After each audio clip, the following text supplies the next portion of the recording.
पहला पाठ गलातियों के नाम संत पौलुस का पत्र। धर्मग्रंथ ने सब कुछ पाप के अधीन कर दिया, जिससे यीशु मसीह में विश्वास के द्वारा विश्वास करने वालों के लिए प्रतिज्ञा पूरी की जाए। विश्वास के आगमन से पहले हमको उसके प्रकट होने के समय तक संहिता के निरीक्षण में बंदी बना दिया गया था। इस प्रकार जब तक मसीह न आए और हम विश्वास के द्वारा धार्मिक न बने, तब तक संहिता हमारी निरीक्षक रही। किंतु अब विश्वास आया है और हम निरीक्षण के अधीन नहीं रहे, क्योंकि आप लोग सबके सब यीशु मसीह में विश्वास करने के कारण ईश्वर की संतति है। क्योंकि जितने लोगों ने मसीह का बपतिस्मा ग्रहण किया, उन्होंने मसीह को धारण किया है। अब ना तो कोई यहूदी है और ना यूनानी, ना तो दास और ना स्वतंत्र, ना तो पुरुष है और ना स्त्री, आप सब इस मसीह में एक हो गए हैं। यदि आप लोग मसीह के हैं तो इब्राहिम की संतान है और प्रतिज्ञा के अनुसार उनके उत्तराधिकारी। ये प्रभु की वाणी है। भजन अनुवाक्य। प्रभु अपने विधान का सदा स्मरण करता है। प्रभु के आदर में गीत गाओ, उसकी स्तुति करो, उसके अपूर्व कार्यों का बखान करो, उसके पवित्र नाम पर गौरव करो। प्रभु को खोजने वालों का हृदय आनंदित हो।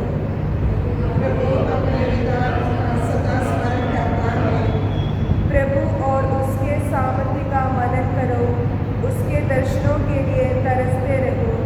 उसके अपूर्व कार्य, उसके चमत्कार तथा उसके निर्णय याद रखो।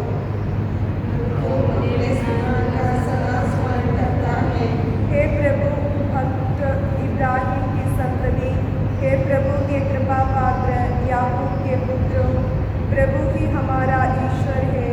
उसके निर्णय समस्त पृथ्वी पर लागू है। जय घोष हालेलुया। धन्य है वे जो ईश्वर का वचन सुनते और उसका पालन करते हैं। हालेलुया।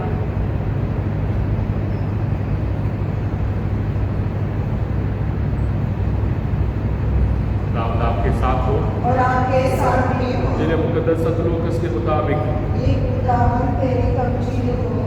सतलूकस के अंजील उसका 11 बाब 27 और 28 आयतें।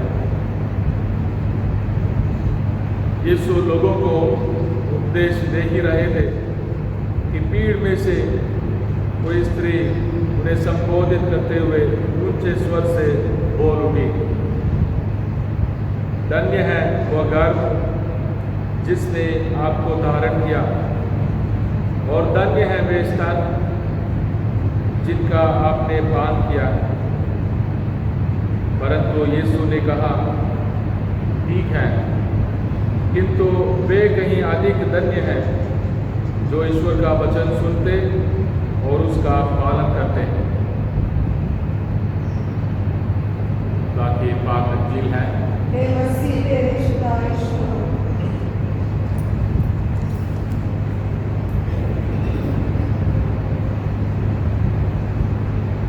ईमान, विश्वास करना और ईमान रखना प्यारे भाइयों और बहनों हम सबों के लिए एक ज़रूरी कदम है खुदा में बने रहने के लिए। संत पौलुस गलातियों को ये संदेश दे रहे हैं जो गलत धारणाओं में, गलत विचारों में फंस गए थे और दोबारा यहूदियों के रिवाजों को पूरा करना और सारे संस्कारों को यहूदियों के तौर तरीके के मुताबिक करना ही ज़रूरी समझकर उस गलत विचारों में गिर गए थे। संत पौलुस को के मन परिवर्तन के लिए, उनको समझाने के लिए ये चिट्ठी लिख रहे हैं। और संत पौलुस इब्राहिम को उदाहरण के समान लेकर खुदा के वायदे हैं और उन वायदों पर विश्वास करना हमारे लिए ज़रूरी है।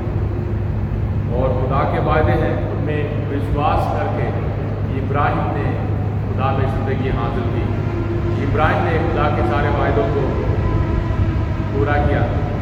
और हम सबों को भी इब्राहिम के समान हर एक रीति रिवाज, संस्कार, हमारे तौर तरीके, चाहे हमारे सैक्रमेंट, सब कुछ हमें ईमान की ओर हमें ले जाते हैं, हमें और ताकत देते हैं कि हम अपने ईमान में मजबूत हो जाएं। खुदा के साथ हमारा जो नाता है उस रिश्ते को और मजबूत कर दें।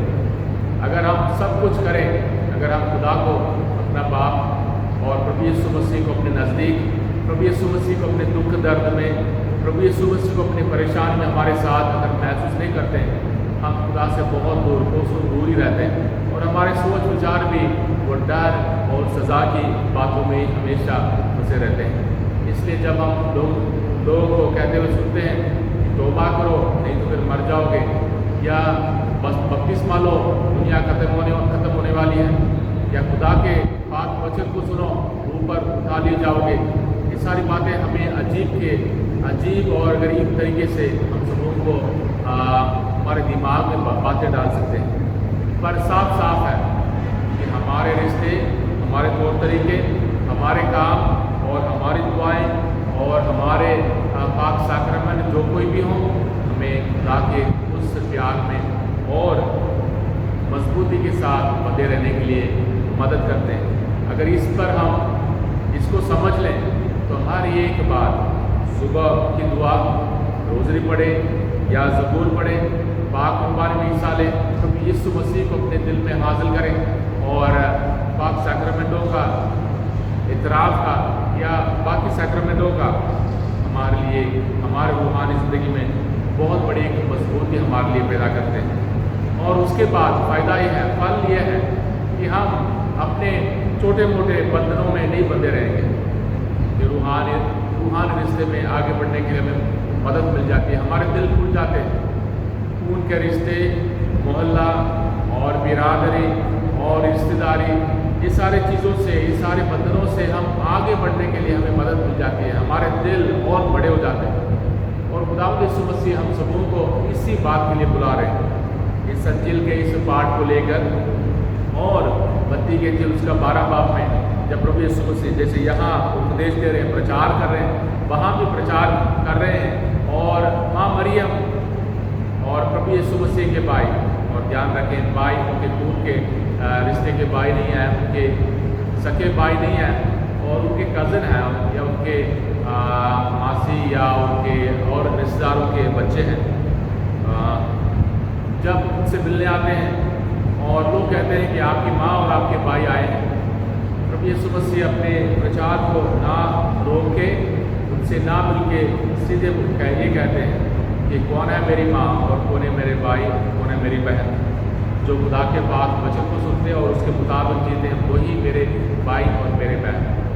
और ये रूहानी रिश्ते के बारे में प्रभु यीशु मसीह हम सबों से कहते हैं हमें और ऊपर उठना है। और सबसे पहले प्रभु यीशु मसीह उदाहरण, प्रभु यीशु मसीह ने गरीब जन्म लेकर, प्रभु यीशु मसीह ने एक आम आदमी के समान चल फिर कर, काम सीखकर, बोलना सीखकर, चलना सीखकर हम सबों को सबक दिया है। और प्रभु यीशु मसीह पहली जगह में अपने आप को रखकर हमें उदाहरण देते हैं। उनका रिश्ता नहीं, हमें रूहानी रिश्ते तक पहुंचना है। उसका मतलब ये नहीं है उनका रिश्ते को कैंसिल कर दो या ख़त्म कर दो या उसको तोड़ दो, नहीं, कभी भी तोड़ नहीं पाएंगे, कभी भी हम उसको भूल नहीं पाएंगे। अक्सर ये गलत विचार की वजह से हमारे परिवारों में फूट है, हमारे परिवारों में फूट है। किसी अजीब प्रचार को सुन लिया और मम्मी डैडी को इज्जत नहीं दी, किसी पवित्र आत्मा के वरदान को हासिल कर लिया, भाई बहन कोई मायने नहीं रखते। तो मैं खुदा में आ गया हूँ, मैंने खुदा को पा लिया और मुझे सब कुछ मिल गया। ये विचार हमें सही रास्ते पर खुदा के पास नहीं ले जाते। और ये विचार हमें उस रूहानी रिश्ते में बनने के लिए नहीं मदद करते। क्योंकि अगर हम इस जिस्मानी रिश्ते को छोड़ते हैं, रूहानी रिश्ते में बनते हैं, उस रूहानी रिश्ते में भी सारे भाई बहन होने चाहिए, माँ बाप भाई बहन सारे उस रिश्ते में भी हमारे साथ होने चाहिए।